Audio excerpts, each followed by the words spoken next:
मनोज शर्मा, आप देख रहे हैं SPN लाइव न्यूज। स्वागत है आपका हमारे इस खास प्रोग्राम में। प्रोग्राम की शुरुआत राजस्थान से। जी हाँ, सचिन पायलट और अशोक गहलोत को लेकर कई खबरें हमने आपको बताई हैं, कई प्रोग्राम उस पर किए हैं और जिसमें हमने आपको ये बताया कि राजस्थान में सचिन पायलट और अशोक गहलोत के बीच दूरियां लगातार बढ़ती जा रही हैं और दूरियां इस कदर बढ़ चुकी हैं कि वो दोनों एक साथ खड़े होना तक पसंद नहीं कर रहे हैं। लेकिन अब जो मैं खबर आपको बताने वाला हूं उसे सुनकर आपको ये जरूर लगने लगेगा कि राजस्थान में अशोक गहलोत और सचिन पायलट के बीच की जो दूरियां हैं वो कम होती हुई नजर आ रही है। जी हाँ, दरअसल खबर जो है वो ये सामने आई है कि अशोक गहलोत और सचिन पायलट के बीच जो दूरियां हैं वो कम होती हुई नजर आ रही है, क्योंकि इसकी एक बड़ी वजह यह है कि राजस्थान में अगर कांग्रेस के अंदर फूट पड़ती है तो इसका सीधा नुकसान बीजेपी को हो सकता है और कांग्रेस पार्टी के आलाकमान ये नहीं चाहते कि सचिन पायलट और अशोक गहलोत इनके बीच में दूरियां हो। कांग्रेस पार्टी के आलाकमान ये बात भली भांति जानते हैं कि सचिन पायलट का राजनीतिक कद भी बहुत ज्यादा है राजस्थान में और अशोक गहलोत का तो खैर है ही। यानी कि दोनों ही नेता अपने अपने स्तर पर एक मजे हुए खिलाड़ी हैं, राजनीति के अच्छे अनुभवी हैं। तो कांग्रेस जो है वो ये नहीं चाहेगी कि इन दोनों के बीच की दूरियां इस कदर बढ़ जाएं कि इससे पार्टी को नुकसान हो। तो जो खबर है वो यही है कि राजस्थान में अब अशोक गहलोत और सचिन पायलट के बीच की दूरियां कम होती हुई नजर आ रही है और इनके बीच की कम हो रही दूरियों से न सिर्फ कांग्रेस पार्टी फिर से एकजुट होगी राजस्थान में, बल्कि और बेहतर ढंग से काम कर सकती है। और सबसे बड़ी बात तो देखिए यहाँ पर यह है कि किसी भी राजनीतिक पार्टी में अगर ये देखा जाता है कि वहां पर फूट पड़ी है, दरार पड़ी है, तो इससे उसी राजनीतिक पार्टी को नुकसान होता है। इसीलिए किसी भी राजनीतिक पार्टी के जो आलाकमान होते हैं वो इस कोशिश में लगे रहते हैं कि पार्टी के अंदर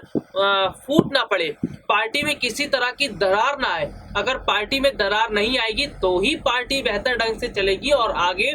काम कर सकेगी। तो बिल्कुल राजस्थान में अब सचिन पायलट और अशोक गहलोत के बीच की दूरियां लगातार कम होती हुई नजर आ रही हैं और इनके बीच की दूरियों के कम होने की वजह से कांग्रेस की मजबूती भी बढ़ रही है। हालांकि सचिन पायलट अभी भी पूरी कोशिश कर ही रहे हैं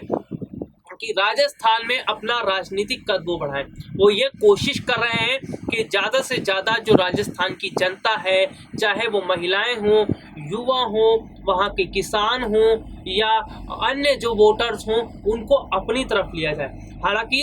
अशोक गहलोत की बात करता हूं तो अशोक गहलोत भी और उनके समर्थक भी राजस्थान के वोटर्स को, जो राजस्थान की जनता है, उसको तरफ कर रहे हैं अपनी तरफ। यानी कि दोनों ही खेमे जो हैं वो अपनी अपनी ताकत तो जरूर दिखा रहे हैं और दोनों ही खेमे ये एक दूसरे को दिखाने की कोशिश भी कर रहे हैं कि उनसे ज़्यादा उनके अंदर ताकत है और इससे उनका राजनीतिक कद जो है वो बहुत ज़्यादा बड़ा है। तो यहाँ पर देखिए, शक्ति प्रदर्शन इसे कहा जाता है। राजनीतिक पार्टी में जो नेता होते हैं वो अपना शक्ति प्रदर्शन करते हैं। जैसा कि राजस्थान में देखने को मिल रहा है कि किसान पंचायतों की जो रैली हो रही है, बाकायदा किसान पंचायतें हो रही हैं, बड़ी बड़ी संख्या में किसान आ रहे हैं और सचिन पायलट जो हैं वो लगातार किसानों को वहां पर एकत्रित कर रहे हैं, इकट्ठा कर रहे हैं और किसानों का बहुत बड़ा समूह उनके साथ खड़ा है, यानी राजस्थान के जो किसान हैं। तो यानी कि राजस्थान में अपना जो एक स्थिति थी, जो एक समय में सचिन पायलट की कमजोर हो गई थी, उनके समर्थकों जो थे उन्होंने भी थोड़ा सा अपना हाथ पीछे कर लिया था, जिससे सचिन पायलट हल्का सा यानी कि थोड़ा सा तो कमजोर हो गए थे। उनकी राजनीतिक स्थिति वहां पर कमजोर हो गई थी राजस्थान में, लेकिन अब वो स्थिति दोबारा से मजबूत हुई है और राजस्थान की जनता एक बार फिर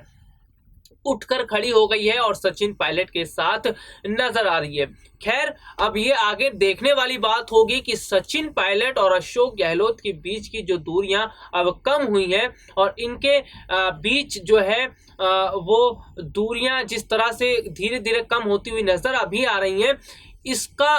आगे क्या प्रभाव पड़ता है और ये दूरियां और आगे जाके कितना और कम होती हैं, ये सारी चीजें भी देखने वाली होंगी। लेकिन फिलहाल राजस्थान में सचिन पायलट का बोलबाला तो अभी दिखाई दे रहा है और सचिन पायलट लगातार इस कोशिश में है कि वो अपने समर्थकों की जो स्थिति है उसको मजबूत करे। फिलहाल के लिए मुझे आज इजाजत दीजिए, नमस्कार।